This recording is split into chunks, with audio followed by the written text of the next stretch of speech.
Okay, so first of all, thank you for doing all this. So I'm probably giving the most disappointing presentation in terms of what I have achieved in this regard. So, but okay, will become later better with the following presentation.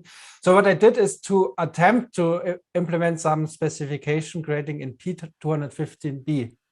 Now, P215B is a course on advanced quantum mechanics at the graduate level, and there were several challenges, and I'm also mainly going to talk about the challenges and what I was able to do. Please interrupt me at any point, of course. So I was, okay. So this is how the photographer thinks I look like, but let me now talk about this course and the challenges. So first of all, this is a course at the graduate level. So this is not a priori a problem, but there were additional things which make this a little bit hard to do a full-fledged specification grading. Now, obviously, there was COVID, and I tried to do this in a course which was 4 weeks remote, and then there was the so-called dual mode. Probably most of you know what I'm talking about.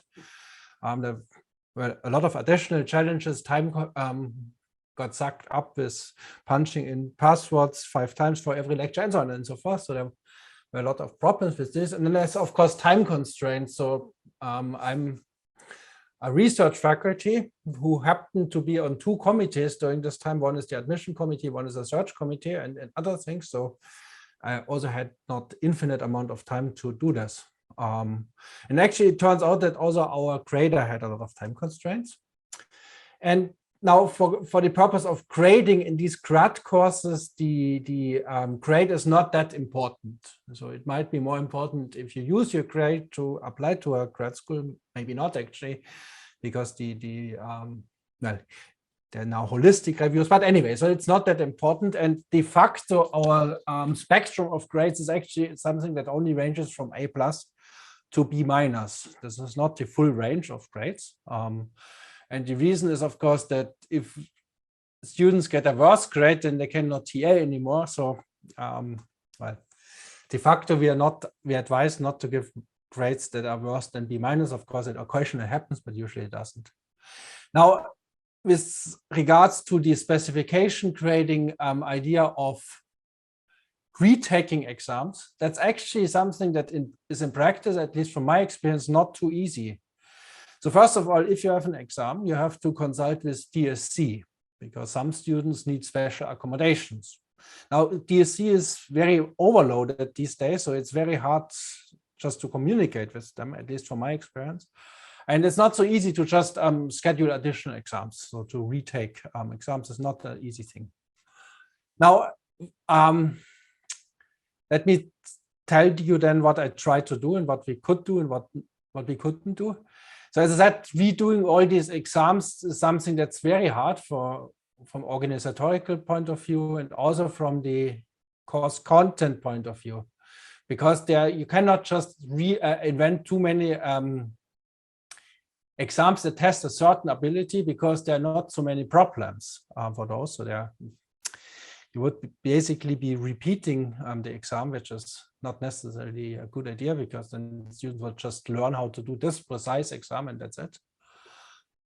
So there were some limitations also with these in this regard, so which made it a little bit harder even.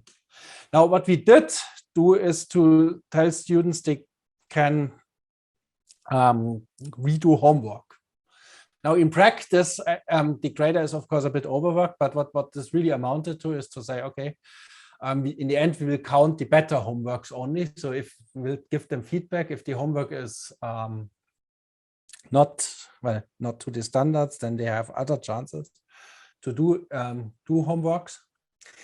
So this was part of the story. Now, in my personal opinion and from my experience in this course, the bigger benefit, however, was to do something else, namely that students work in teams and discuss these problems and so on and so forth. That seemed to have a bigger impact than allowing them to redo things.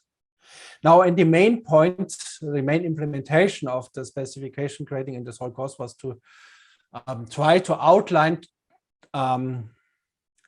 to to the students what is necessary to get an A grade and to pass the class. Now, the A grade is very special in this kind of course because the A grade allows the students to waive the qualifying exam.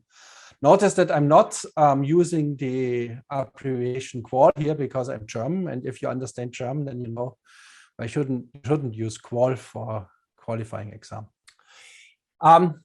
It translates, has a very funny translation. Now,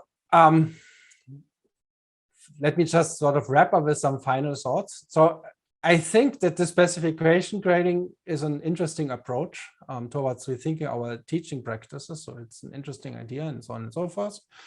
But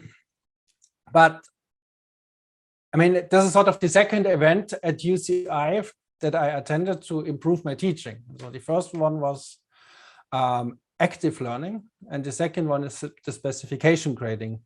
And in my personal ranking, active learning techniques come first. Now, I'm not saying specification grading is not useful. It can totally be useful, probably more useful in undergrad lectures, and maybe not necessarily in theoretical physics lectures. But I personally benefited more from this active learning class.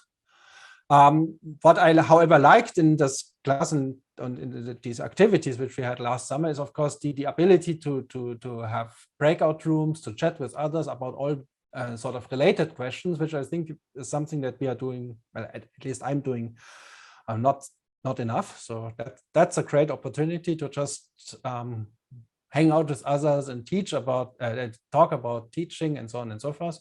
Because basically you get a job and then they tell you, well, this is your class, but nobody really tells you how to teach. And I really enjoy just discussing with others and exchange experiences, ideas, and so on and so forth. And as a final comment, I would like to mention that, I mean, at least in this book that we had seen, there was this promise that the switching to specification grading will ultimately allow us to reduce the grading workload. Now, I wasn't able to see that, how that really would work. And I should also say that I guess David and Laura will be able to confirm this, that the workload of our TAs is already very, very high.